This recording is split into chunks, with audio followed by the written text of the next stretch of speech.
Hello everyone, today we are going to learn basic Autodesk Maya tutorial how to straighten UV. So as example I will insert the cylinder object and then you can use the edge selection. So I will select at this edge as the example.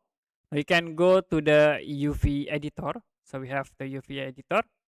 Now if you want to use the strengthen UV, first you need to unfold the object here. So you can click in it, the unfold in unfold tools. Okay, you can select all and then click unfold. So to be automatically unfold. And then next you can use the strength, the UV. So that's it for the basic. Okay, I will undo again.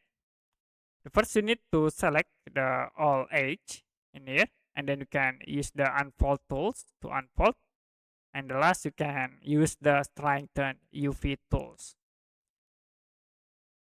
So that's it for a basic Autodesk Maya tutorial how to use strengthen UV.